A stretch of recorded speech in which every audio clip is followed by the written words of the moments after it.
Bismillahirrahmanirrahim. Assalamualaikum warahmatullahi wabarakatuh.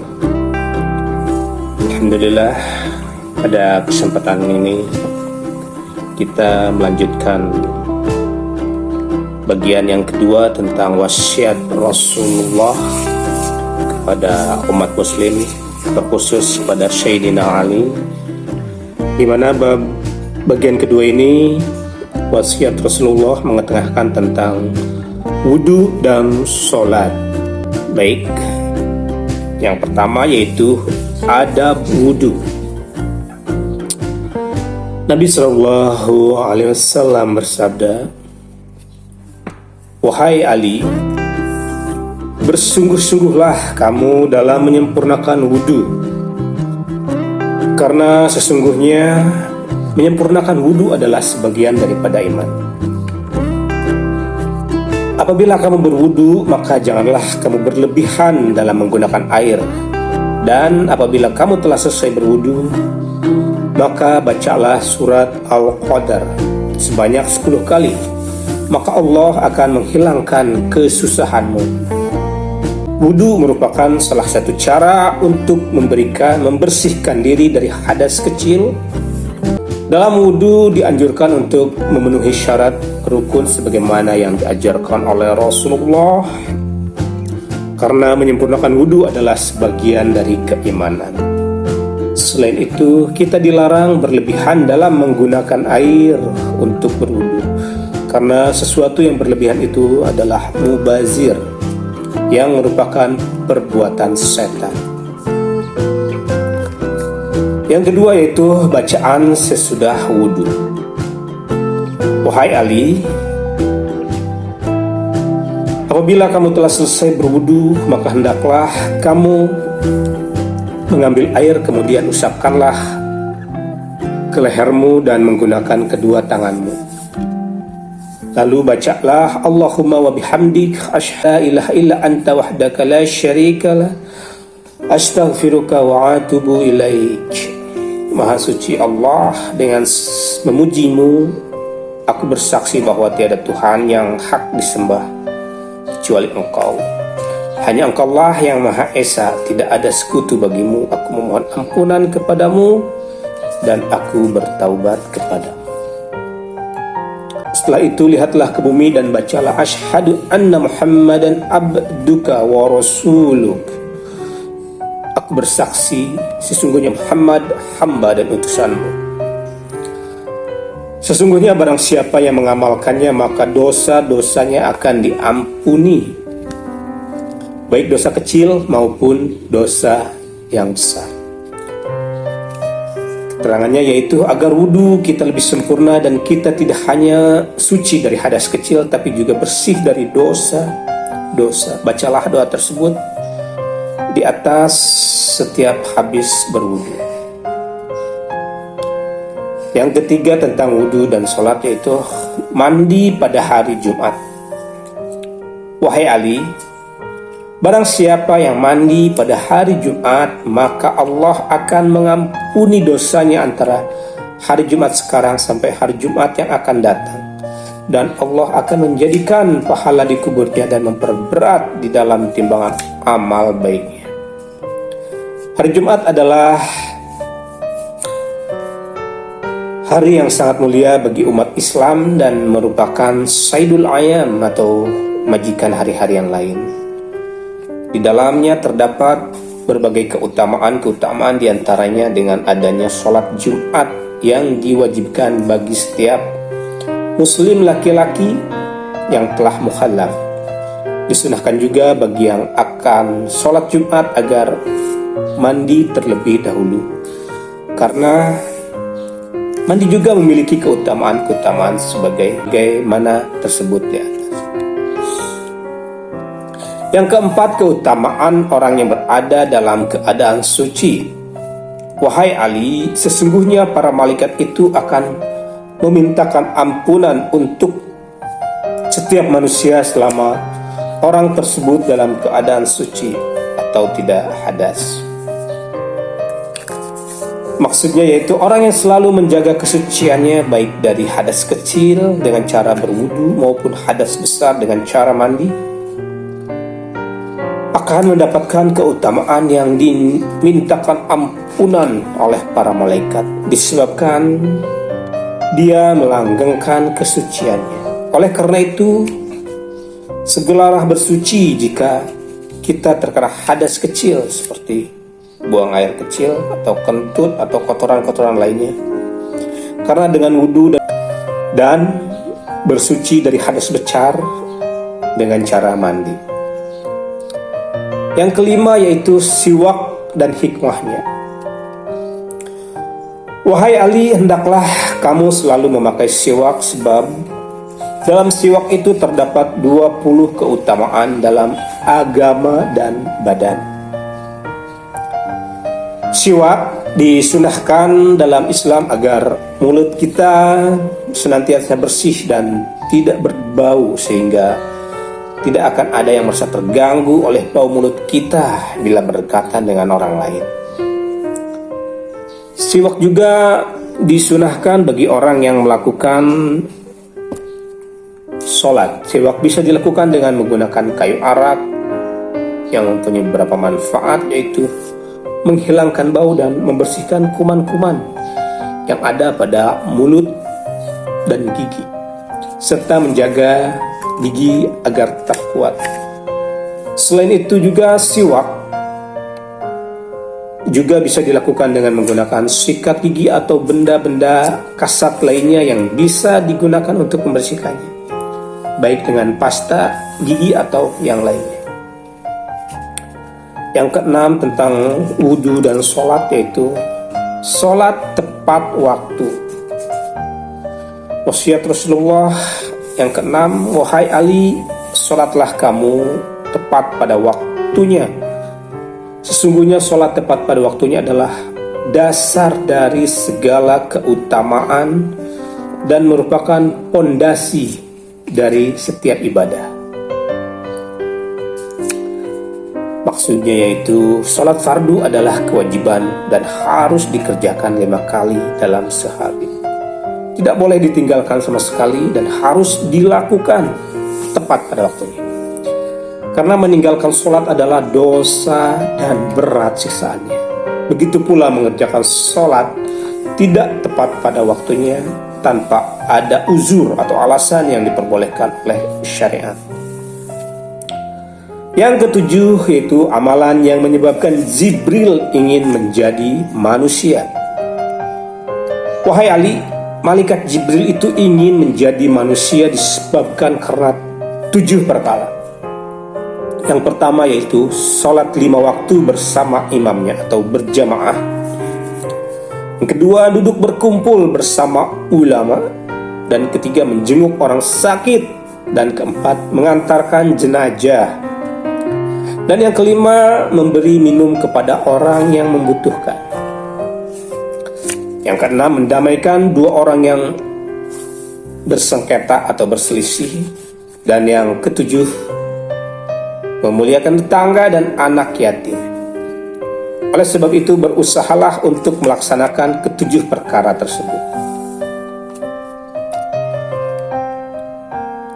Di dalam Islam ada berbagai kesolehan yang sunnah dilakukan. Selain sholat, selain saleh ritual yang berhubungan dengan pribadi seseorang dengan Allah, hablu minallah, juga ada soleh sosial yang berhubungan antara seseorang dengan makhluk yang lainnya atau hablu minan nas. Di antara kesalehan-kesalehan yang menjadikan malaikat iri kepada manusia yang melakukannya antara lain sholat 5 waktu secara berjamaah yang mana pahalanya 20 kali lipat sholat daripada sholat sendiri.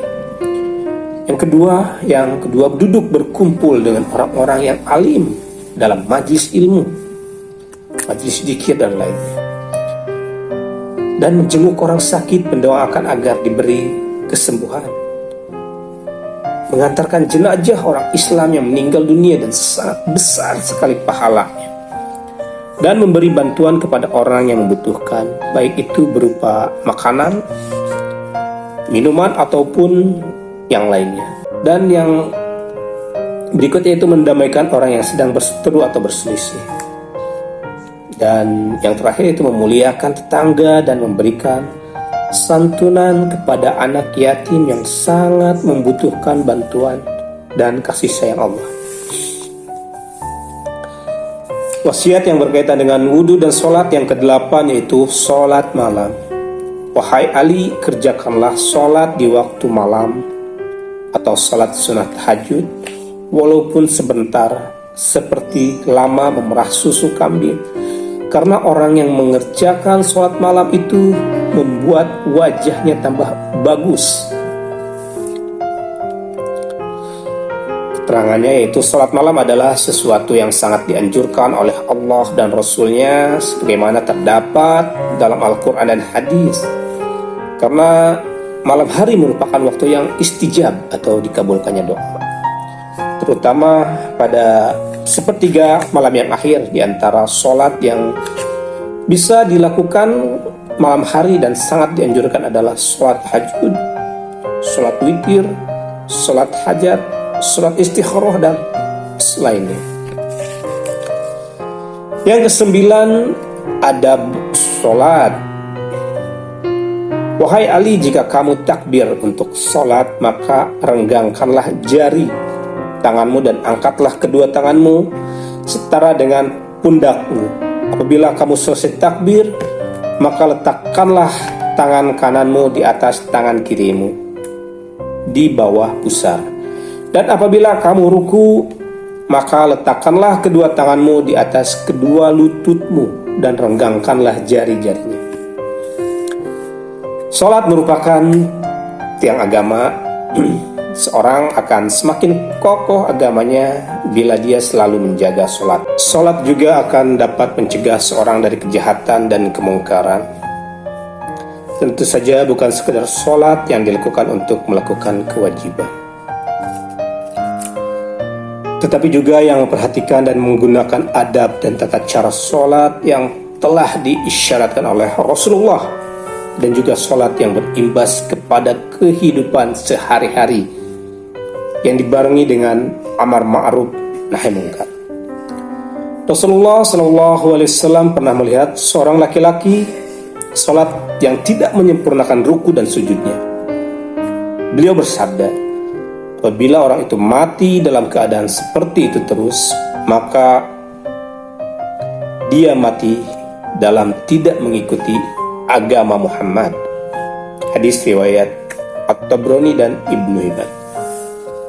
Dan hadis lain yang diriwayatkan, barang siapa sholat di luar waktunya dan tidak menyempurnakan wudhu, tidak khusyuk dan tidak sempurna ruku dan sujudnya, maka amalan sholat itu keluar dengan berwarna hitam dan gelap seraya berkata, mudah-mudahan Allah menyia-nyiakan kamu seperti kamu menyia-nyiakan aku, dan Allah benar-benar melipatnya seperti baju kumal dilipat lalu dilemparkan pada wajah orang tersebut. Hadis riwayat At-Tabrani. Yang ke-10 yaitu menjaga sholat subuh dan maghrib. Wahai Ali, kerjakanlah sholat subuh sedikit agak siang dan kerjakanlah sholat maghrib setelah matahari terbit, kira-kira lewat sepanjang memerah susu kambing. Sungguhnya itu adalah tindakan para nabi alaihissalam. Rasulullah SAW menganjurkan agar tidak terlalu pagi untuk melakukan sholat subuh, karena waktu subuh adalah waktu yang penuh dengan keberkahan. Oleh karena itu, sebelum sholat subuh sangat dianjurkan didahului dengan melakukan sholat sunnah qabliyah subuh, sholat sukral wudhu maupun sholat sunnah yang lainnya, karena setelah sholat subuh diharamkan melakukan sholat sunnah. Rasulullah juga menganjurkan agar segera melakukan sholat maghrib agar tiba waktunya, karena waktu sholat maghrib sangatlah singkat. Yang ke-11 yaitu keutamaan sholat berjamaah. Wahai Ali, kerjakanlah sholat dengan berjamaah Sesungguhnya sholat berjamaah itu menurut Allah seperti berangkat haji dan umroh. Orang yang senang mengerjakan sholat berjamaah hanyalah orang yang beriman dan benar-benar dicintai Allah. Sedangkan orang yang tidak senang sholat berjamaah hanyalah orang munafik yang dilaknat oleh Allah. Sini Allah dan Rasul sangat keras sekali, di mana sholat berjamaah adalah sangat ditekankan oleh Rasulullah. Bukan saja pahalanya yang melipat ganda sampai 27 kali lipat dibanding dengan sholat sendirian, karena sholat berjamaah juga menjadi sarana untuk berkumpulnya sesama muslim dengan mempertemukan sesama orang Islam tersebut, maka akan timbul persaudaraan dan terhapusnya dosa-dosa yang berkaitan dengan hak adami, terutama yang dosa yang tidak disengaja. Yang ke-12, hamba paling dicintai Allah. Wahai Ali, hamba yang dicintai Allah adalah hamba yang bersujud kepadanya dan membaca, Rabbi inni zalamtu nafsi faghfirli zanbi fa innahu la yaghfiru dzunuba illa anta. Wahai Tuhanku, sesungguhnya aku telah menganiaya diriku sendiri, maka ampunilah dosaku, karena tidak ada yang dapat mengampuni dosa selain Engkau. Yang ke-13, yaitu anjuran melakukan sholat duha dan keutamaannya. Wahai Ali, kerjakanlah selalu sholat duha, baik di waktu bepergian maupun di dalam rumah, karena kelak nanti di hari kiamat terdapat seruan dari atas surga, di mana orang-orang yang ahli mengerjakan sholat duha, masuklah kalian ke dalam pintu ad-duha dengan selamat dan juga aman. Allah tidak pernah mengutus seorang nabi kecuali beliau diperintahkan mengerjakan sholat duha. Dan yang ke-14, yang terakhir, yaitu sholat jamaah adalah kemuliaan orang mukmin.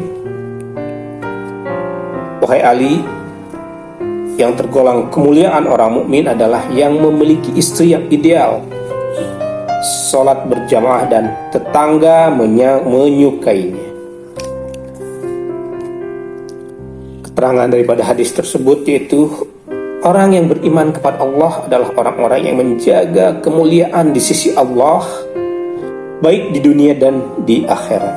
Yang termasuk kemuliaan orang mukmin di dunia adalah memiliki istri yang ideal atau solehah, yaitu istri yang setia, yang bersama-sama mengarungi samudera kehidupan dengan tuntunan yang telah disyariatkan Allah, serta melahirkan benih-benih yang akan meneruskan perjuangan Islam.